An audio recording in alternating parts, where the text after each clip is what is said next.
Bonjour à tous, je vous propose une expérience aujourd'hui. On va tenter de vous faire oublier votre ex parce que parfois les ruminations suite à une rupture amoureuse sont juste insupportables. Il faut savoir que la rupture amoureuse de manière générale, c'est probablement la chose la plus difficile à supporter au monde. On a ces fameuses pensées obsessionnelles, ces ruminations, on a une douleur qui est toujours équivalente, qu'on ait cette rupture amoureuse à 17 ans ou à 70 ans. On a parfois un sentiment de trahison, on a mal à notre ego parce qu'on s'est fait quitter par la personne qu'on aimait. On s'en veut parfois de ne pas avoir fait les bonnes choses ou de ne pas avoir su retenir l'autre. Et parfois aussi, on s'en veut de ne pas avoir vu venir cette rupture amoureuse. On va voir aujourd'hui la méthode la plus rapide. On va voir si ça marche sur vous pour oublier cette personne et passer à autre chose. Tout ceci juste après le jingle. Le grand amour ne devrait jamais s'arrêter. Je récupère mon ex.com. Avant de démarrer, si vous le souhaitez, abonnez-vous à la chaîne, cliquez sur Je m'abonne puis sur la cloche qui est juste à côté. Il y a aussi un quiz qui s'appelle Quelles sont mes chances de récupérer mon ex? C'est juste au-dessus. Et si votre cas est spécifique, contactez mon équipe, il y a aussi un lien à côté de cette vidéo. On en a déjà parlé dans d'autres vidéos, le cerveau humain est une machine à bonifier le passé. On ne se rappelle que du meilleur. Et heureusement, si on ne se rappelait que du pire, on aurait une vie qui serait atroce. Dans un espèce de système pour nous rendre heureux avec le temps, le cerveau va effacer toutes nos erreurs, toutes nos bêtises, toutes les fois où on a souffert pour ne garder que le meilleur. Par exemple, quand tu repenses à tes dernières vacances, même si tu as dû attendre un ferry pendant 4 heures, ton cerveau va l'oublier et se rappeler juste du bon moment où tu as bu un Coca-Cola face à la plage. Dans ton dernier job, ton patron était insupportable, il faisait des crises, il était très contrôlant.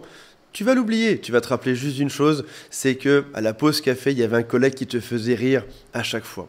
Tu as une relation amicale qui s'est terminée, cette personne te faisait des soucis, des drames dans toute ta vie, tu vas te rappeler juste des bons moments où vous riez ensemble. Le cerveau ne garde que le bon, et dans ta rupture amoureuse c'est pareil, le cerveau ne se rappelle que des bons moments avec ton ex. Par exemple, cette nuit torride que vous avez passée ensemble, ou alors ses fous rires sous la couette, ou encore son regard amoureux. Et pourtant, cette personne t'a dégagé de sa vie. Cette personne est partie. Je vous accorde que la transition était un peu violente, mais il faut être réaliste. Cette personne nous a quittés parce que ça n'allait plus. C'est-à-dire que dans son système de pensée, n'était plus heureuse avec vous aujourd'hui. Et là, ton cerveau va vouloir rejouer le match. Il va vouloir chercher une explication dans tout ceci.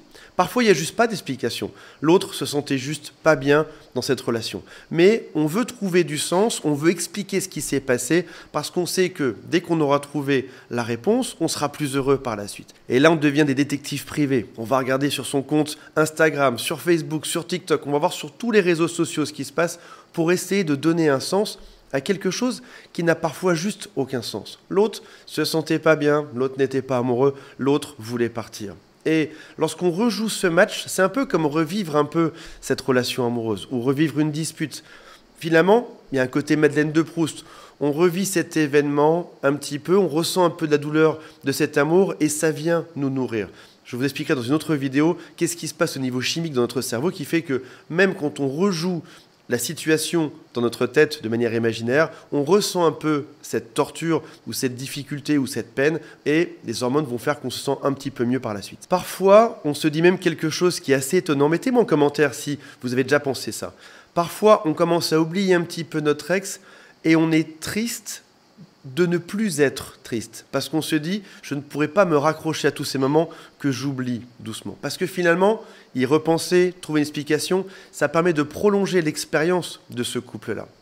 Il y a une phrase que j'adore qui dit que le rôle de tout bon thérapeute, c'est de faire revenir son patient à la réalité. Et je vous propose qu'aujourd'hui, on le fasse. On a vu ensemble aujourd'hui, dans cette vidéo, que ton cerveau ne se rappelait que du bon. Je te propose qu'on se rappelle du mauvais également. Si vous le souhaitez, tentez l'expérience avec moi maintenant. C'est un exercice que je fais très souvent avec les personnes qui m'appellent en coaching. C'est quelque chose qui marche chez beaucoup de personnes. On va voir si ça fonctionne chez vous également. Prenez une feuille ou prenez une note sur votre téléphone et écrivez dessus tous les défauts de votre ex. Toutes les choses qui faisaient que vous deveniez dingue au quotidien, que ça ne fonctionnait pas entre vous deux. Les crises à répétition, la jalousie, les problèmes financiers, les incompréhensions. Écrivez même les insultes que l'autre vous a dit ou sa façon de faire pour vous quitter, qui était peut-être pas très sympa. Marquez tout dessus et faites évoluer cette liste chaque jour. À chaque fois que quelque chose vous revient, vous le marquez dessus. Une fois que cette liste est faite, relisez-la une fois, 2 fois et 3 fois. Et ce que je vous demande, c'est, dans la journée qui vient, À chaque fois que vous repensez à votre ex, faites quelque chose. Prenez cet ancrage de reprendre cette liste et de la regarder sur votre téléphone ou sur cette fiche. À chaque fois que vous y repensez, repensez aussi aux défauts et vous allez voir que ça va vous remettre dans la réalité. En fait, ça va contrebalancer l'effet du cerveau qui vient bonifier en rajoutant une dose de réalisme sur vos souvenirs. Voilà mes amis, j'ai hâte de lire le résultat de cette expérience en commentaire juste en dessous. Si vous voulez, mettez même ces défauts juste sous cette vidéo, ça va inspirer d'autres personnes. Je rappelle qu'il y a le quiz qui s'appelle « Quelles sont mes chances de récupérer mon ex ?» et toute mon équipe qui est là pour vous aider si vous le souhaitez. Salut à tous, bye.